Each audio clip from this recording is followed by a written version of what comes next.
Hello বন্ধুরা, তোমরা কেমন আছো? সকলে আশা করছি ভালো আছো, সুস্থ আছো। দেখো, এখন বাজে সকাল পুরো 5টা, ঠিক আছে। মানে এত পরিমাণে কুয়াশা হয়েছে যে কি বলবো, আমাদের বাড়ি ঘর রাস্তা সমস্ত কিছু কুয়াশায় বন্ধ হয়ে গেছে। এটা শুধুমাত্র গ্রামের লোকেরাই ফিল করতে পারে যারা থাকে। আর এত ঠান্ডা লাগছিল, আমি টুপি মাফলার সমস্ত কিছু পরেছি। এখন দেখো রাস্তাটা দেখায় তোমাদের, রাস্তাটা দেখে কি তোমরা বুঝতে পারছো কি অবস্থা? ওইখানে যদি কেউ দাঁড়িয়ে থাকে তবুও দেখা যায় না, এত পরিমাণে কুয়াশা। তো চলো এখন গিয়ে আর একটু ঘুমিয়ে নি, তারপরে আবার আসবো তোমাদের সাথে। ভালো লাগছে না? এখানে দেখো আমার বড় শ্বশুর বসে আগুন তাপছে, কিন্তু তোমরা কি বুঝতে পারছো যে কেউ আছে? একদম ঘুম থেকে উঠেই তারপরে একটু দাঁড়াও দেখাই, কলটা থেকে জলটা জাস্ট হাতে নিলাম, মনে হচ্ছে যে 440 ভোল্টের ছাকা লেগেছে আমাকে।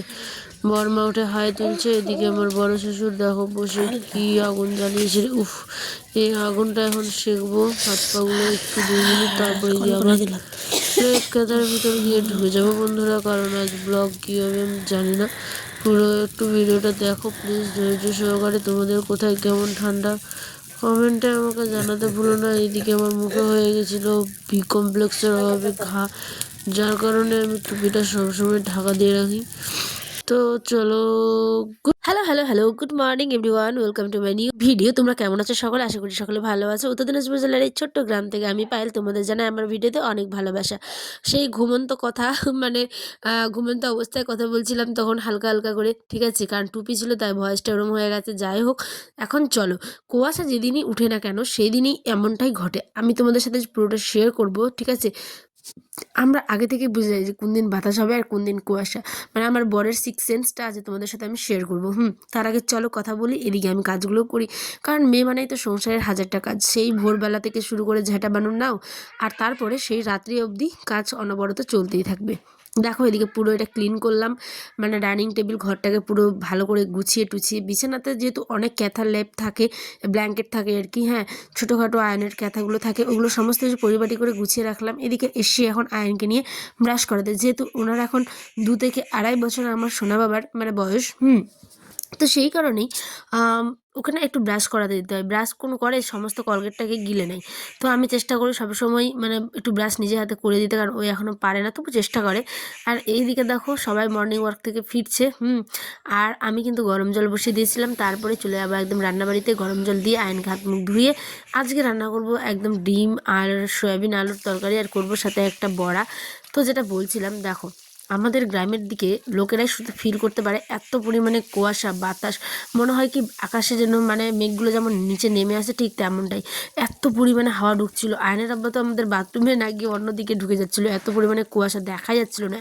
তো রাতে কি পরিমাণে কুয়াশা বা ভোরের দিকে ছিল ভাবো। আমি তোমাদের সাথে জাস্ট সকাল 5টার দিকের এই মানে ঘটনাটা শেয়ার করলাম, ঠিক আছে।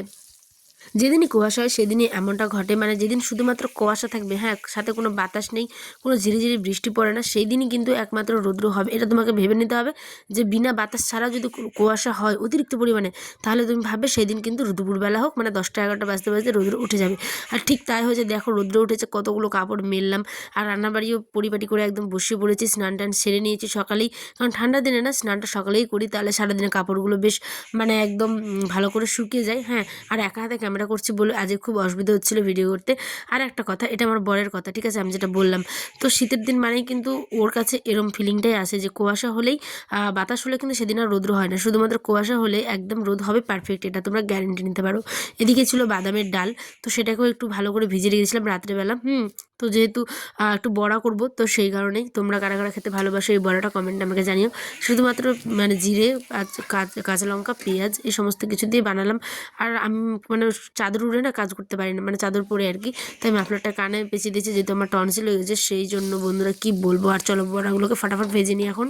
আর যেটা ছোট্ট ব্লগ দিলাম এর থেকে ভালো ভালো অনেক সুন্দর সুন্দর ব্লগ তোমরা আমার চ্যানেলে পেয়ে যাবে। যারা নতুন আমার ভিডিওটা দেখছো একবার হলেও আমার চ্যানেলটা ভিজিট করো, আশা করছি ভালো লাগবে। হ্যাঁ, আর এখন যাবো হচ্ছে আগুন পোয়াতে, তাড়াতাড়ি কাজগুলো সেরে নিই, কারণ ঠান্ডার দিন মানে আগুন পোয়ানোর যে কী শান্তি বন্ধুরা, তোমরা মানে যারা পোহাও তারাই মানে বুঝতে পারবে। কিন্তু সেটা অবশ্যই সাবধানে পোয়াতে হবে, কারণ অনেক রকমভাবে ক্ষতি হতে পারে, মোজা টোজা পুড়ে যেতে পারে। দূর থেকে ভালো করে একদম পোয়াতে হবে, ঠিক আছে? তো চলো, সকালবেলার এই যে রান্না, আজকে আমি সারাদিন কোনো ব্লগ করিনি, কারণ আমার একটা কাজে যাওয়ার আছে, তো সেই কারণে আর কোনো রকম ভিডিও করিনি। এটা একদম রাত্রেবেলা দেখো আগুন পোয়াচ্ছে আয়নের আব্বা, দোকান থেকে এসে টুপি পরে নিয়েছে একটা, ওইও বড়। তো আর আয়ানুকেও দেখো এদিকে খেলাধুলো করছে রোহিতের সাথে, মানে তার কাকুর সাথে, ছোট্ট কাকুর সাথে।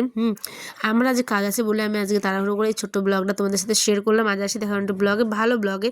তো অবশ্যই তখন ভালো থেকো, সুস্থ থেকো।